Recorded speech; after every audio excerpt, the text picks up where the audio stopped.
Hola Polímata, ¿qué tal estás? Somos hijos de nuestro tiempo. Las ideas predominantes en cada época ejercen una fuerza similar a la de un agujero negro. Escapar al agujero es una gesta heroica, aunque a veces necesaria. Joseph P. Overton fue vicepresidente del Centro Mackinac, un think tank que promueve ideas liberales. En 2003, desgraciadamente, murió en un accidente de avioneta, y en su honor sus colegas del centro le pusieron su nombre a un modelo político al que llamaron la ventana de Overton. Seguramente te suene. Su colega Joseph Lehman definió la ventana de la siguiente manera. La ventana de Overton es un modelo para comprender cómo las ideas en la sociedad cambian con el tiempo e influyen en la política. El concepto central es que los políticos están limitados en cuanto a las ideas políticas que pueden apoyar.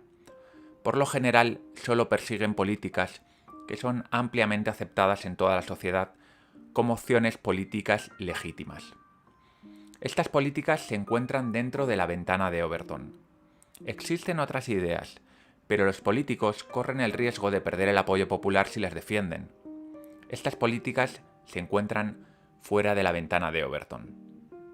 Desde entonces, este modelo político se ha popularizado. Hay quien piensa que algunos lo utilizan como una estrategia de manipulación social para imponer políticas que hasta hace poco eran completamente descabelladas, y que sin embargo ahora se encuentran como algo aceptable dentro de la ventana. Veamos qué hay de cierto en todo ello, quiénes mueven la ventana de Overton y si debemos preocuparnos por ello. Esto es Polímatas. Conocimiento, razón y aprendizaje. El 26 de diciembre de 1978, la homosexualidad dejó de estar penada en España. A principios de los 80 todavía era común escuchar comentarios homófobos tanto en la calle como en la televisión. Usted imagine que por casualidad, o sea, usted llega a enterarse de que pues algún familiar, un hijo suyo, es homosexual. ¿Cuál cree que sería su reacción? Hoy sería una desgracia horrible. Si no debe estar prohibida, sí tampoco debía estar permitida en el sentido de que se haga propaganda de la homosexualidad. Una enfermedad más.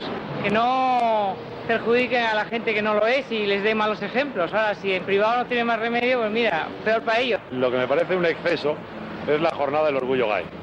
Porque me parece que no tienen por qué presumir una cosa que al fin y al cabo pues es una anomalía de la naturaleza. Y según la encuesta del CIS, el 50% de los psiquiatras pensaban que la homosexualidad era una enfermedad. En los 90 las cosas empezaron a cambiar muy rápidamente y en 2022, afortunadamente, la homosexualidad en España está ampliamente aceptada. En 40 años, la ventana de Overton ha sufrido un gran empujón, del rechazo a los homosexuales a su normalización y apoyo.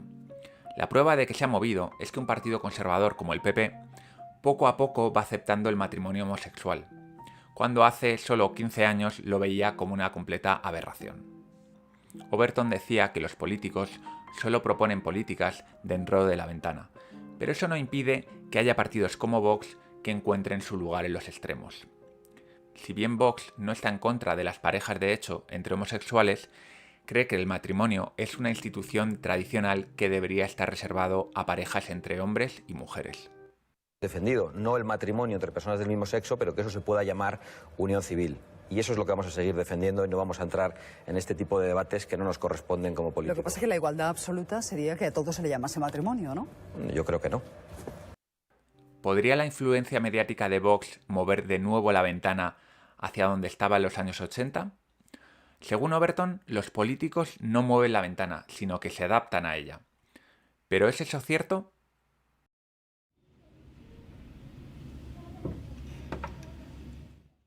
No debemos olvidar que Joseph Overton pertenecía a un think tank, una organización cuyo objetivo es influir en la opinión pública. Como es lógico, Overton y sus colegas pensaban que la ventana las movían los think tanks y los medios de comunicación. Al fin y al cabo, sus donaciones dependían de ello. Pero, ¿quién mueve la ventana en realidad? Creo que esta es una de las grandes preguntas de nuestro tiempo. Si alguien conociese la respuesta, tendría una de las claves para dominar el mundo. Afortunadamente, la respuesta no es nada fácil y desde luego no creo que los think tanks sean los factores o sean los actores determinantes que mueven la ventana. Para acercarnos a una respuesta razonable, debemos recuperar uno de los capítulos de Polímatas en los que hablé sobre la evolución cultural. y ver qué dice la teoría de la herencia dual. La teoría de la herencia dual postula que somos animales culturales que aprendemos por imitación. Aprendemos fijándonos en los demás, pero no en cualquiera que pase por ahí. Prestamos atención a los que se parecen a nosotros, aquellos que hablan nuestro idioma, que viven en nuestro país y que tienen un nivel económico y social similar al nuestro. Pero sobre todo, intentamos imitar a aquellos que han tenido éxito, porque queremos aprender de los mejores, y el éxito es una muy buena señal de competencia que está a la vista de todos. Además, la mayoría intentamos mimetizarnos con nuestro grupo, nuestros vecinos, compañeros de trabajo, amigos. Sabemos desde pequeños que salirnos del consenso social se castiga con el desprecio, la burla y la desconfianza. Por eso, la mayoría sigue al grupo sin cuestionárselo demasiado. Esta conducta se ve reforzada por el efecto de mera exposición, una idea de la psicología social muy simple. Nos gusta lo que nos resulta familiar. El efecto ha sido demostrado con muchísimos estímulos: palabras, pinturas, fotografías de rostros, figuras geométricas. En estudios de atracción interpersonal, cuanto más a menudo una persona es vista por alguien, más agradable y simpática parece esa persona. Creo que no es descabellado pensar que algo similar pasa con las ideas. Cuanto más familiarizados estamos con ellas, más nos gustan. Es importante tener en cuenta que si una idea nos disgusta mucho de inicio, una exposición continuada a esa misma idea puede hacer que ese disgusto aumente. Por lo tanto, normalizamos y nos sentimos cómodos con aquello que escuchamos y vemos diariamente. Lo que antes podía resultarnos extraño, inaceptable, ahora nos resulta aceptable. Pero si no hubiese rebeldes, seguiríamos como la edad de piedra. Y lo que vemos cuando miramos a nuestro alrededor es que los valores y las ideas políticas pueden cambiar en solo un par de décadas. La mayoría somos conformistas, pero unos pocos tienen una vena rebelde. No les importa ir contracorriente y casi siempre encuentran a unos pocos seguidores que les hacen sentirse arropados. Así se forman nuevos grupos, con ideas que empiezan siendo impensables para el mainstream, luego radicales y finalmente pueden terminar siendo aceptables. Los rebeldes e inconformistas son los que intentan mover o ampliar la ventana. Unos pocos se convertirán en líderes de opinión, influencers o como los quieras llamar. Son los que crean la nueva realidad. Los líderes son personas con las que podemos sentirnos identificados, pero que a la vez tienen ese algo. Son más competentes, se sienten más seguros de sí mismos, son más sabios, más valientes, más poderosos. Algunos son hombres o mujeres de acción, y otros prefieren influir a través de su pluma.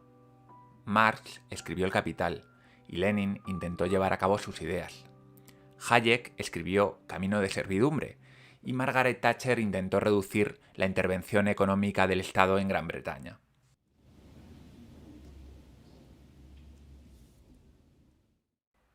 Te preguntarás cómo influyen los medios de comunicación en la ventana de Overton. Bueno, la rapidez con la que se transmite la información por redes sociales y por medios de comunicación de masas acelera estos cambios de los que estamos hablando.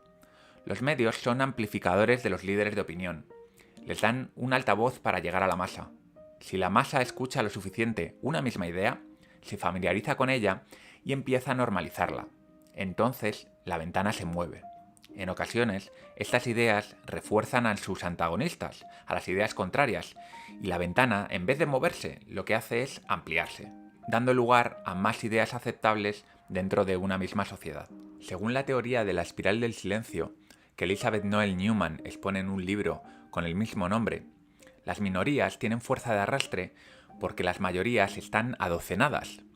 Las minorías están motivadas, son activistas y tienen líderes fuertes e implicados, mientras que las mayorías han dejado de defender sus posiciones con fuerza porque teóricamente ya no hacía falta. A medida que la ventana se mueve, la masa lo hace con ella. Al fin y al cabo, nadie quiere ser el rarito que no se adapta a los nuevos tiempos. Cuando mi madre era todavía una chavala, fumar era sexy. Todas las actrices de Hollywood lo hacían. Y por supuesto, la juventud seguía esa moda. Ahora la ventana se ha desplazado y fumar pues ya no mola tanto. La sociedad ha empujado a los fumadores fuera de las tiendas, de los bares, de los centros de trabajo. La gente ya no fuma en los coches y tampoco fuma en las casas por el qué dirán. Los que consiguieron dejar el vicio ahora son súper críticos con los fumadores, y solo unos pocos rebeldes fuman todavía abiertamente, como una especie de desafío hacia el mainstream. John Locke, en su ensayo sobre el entendimiento humano, decía lo siguiente: nadie escapa al castigo de su censura y desagrado si atenta contra la moda y la opinión de las compañías que frecuenta. No hay uno entre 10.000 lo suficientemente firme e insensible como para soportar el desagrado, la censura constantes de su propio círculo. Muchos hombres han buscado la soledad y se han acostumbrado a ella, pero nadie que tenga el menor entendimiento o sentido humano puede vivir en sociedad con la continua aversión y la mala opinión de familiares y las personas con las que trata. Es un peso demasiado grande como para poder sufrirlo. He dicho que los medios son amplificadores de los líderes, pero los medios también tienen sus propios líderes de opinión. En España hay varios ejemplos importantes: Iñaki Gabilondo, el Gran Wyoming, Federico Jiménez Los Santos. Todos ellos tienen un grandísimo poder de influencia. Así que se suman dos cosas: por un lado, el medio que te permite amplificar, y por otro lado, el carisma, el liderazgo para poder cambiar las opiniones de los demás. Los medios de comunicación de masa mueven la ventana de Overton porque la mayoría los consumimos, así que solo tenemos que ceñirnos a sus mensajes para mantenernos en lo políticamente correcto. Sin embargo, la televisión tradicional, que era todopoderosa a finales del siglo pasado, va perdiendo fuerza, eso lo estamos viendo. No obstante, Netflix, HBO, Disney y Amazon, todas estas, siguen cumpliendo el papel de decirnos qué es lo normal y qué opiniones son seguras. Es decir, que gracias a los medios, los consumidores podemos mantenernos en sintonía con los demás, porque todos vemos lo mismo. Es cierto que algunos medios tienen editoriales muy diferentes, ideas políticas muy diferentes, incluso podríamos decir contrapuestas. Un ejemplo sería La Razón y El Diario.es. Sin embargo, hay una serie de principios incuestionables que también ellos comparten: la democracia, la libertad de expresión, la igualdad de derechos entre hombres y mujeres, la propiedad privada.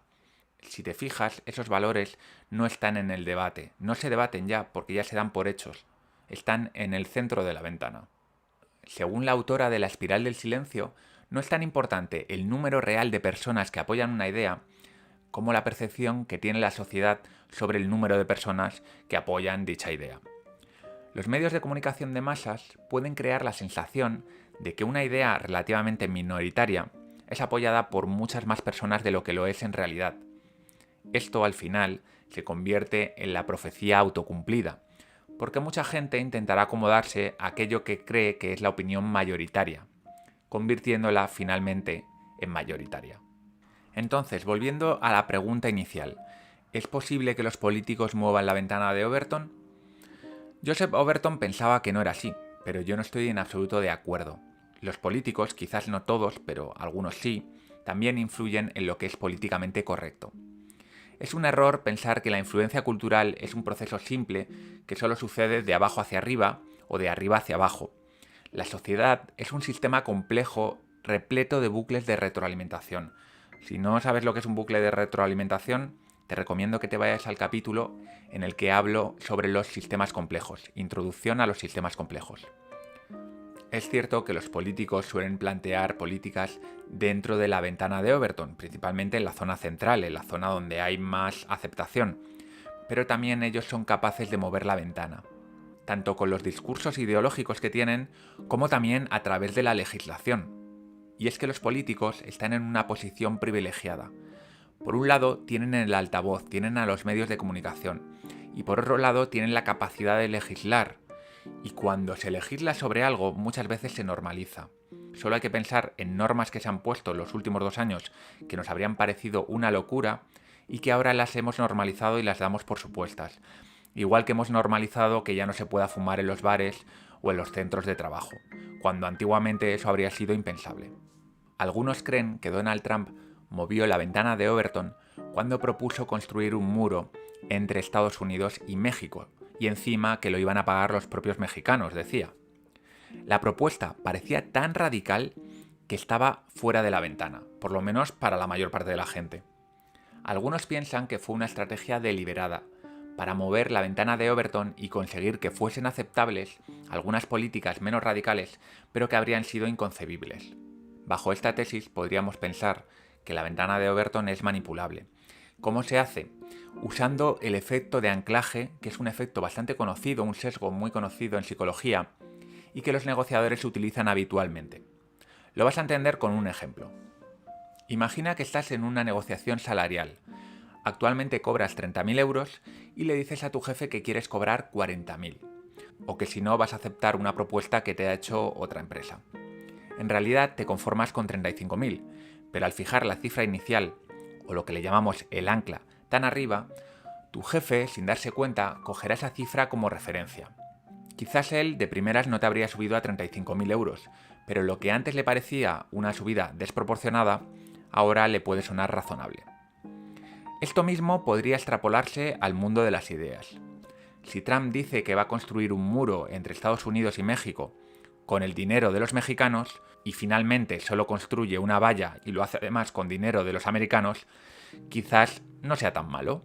Lo que antes te habría parecido radical, ahora te parece aceptable. Vamos terminando. Joseph Overton creó el modelo de la ventana de Overton como una forma de entender el margen que tienen los políticos para crear nuevas leyes y políticas. Él pensaba que solo las ideas ampliamente aceptadas por la sociedad pueden convertirse en leyes. Cuando trabajó en esta idea, creía que eran los think tanks y los medios de comunicación los que movían la ventana, pero ya hemos visto que la cosa es mucho más compleja. Es probable que los políticos también tengan la capacidad de manipular la ventana de Overton. Es incluso posible, yo no descarto, que haya psicólogos y sociólogos asesorando a estos políticos para hacerlo de la mejor forma posible. No lo sé, son solo especulaciones, pero podría ocurrir perfectamente. Naturalmente, los políticos también cuentan con el apoyo de algunos medios de comunicación y algunos intelectuales que tienen una gran capacidad de influencia, que tienen un gran altavoz. Todo esto crea una red intrincada de influencias extremadamente compleja que tira, expande y estrecha la ventana. Las redes sociales han multiplicado la velocidad de interacción y la capacidad de influencia que tienen los líderes. También han facilitado la entrada de líderes de opinión con ideas más alejadas del mainstream, podríamos decir radicales, y que seguramente no habrían tenido cabida en televisión. Mientras tanto, nosotros somos observadores expectantes en esta batalla de las ideas. Espero que ahora puedas comprender un poco mejor lo que ocurre a tu alrededor.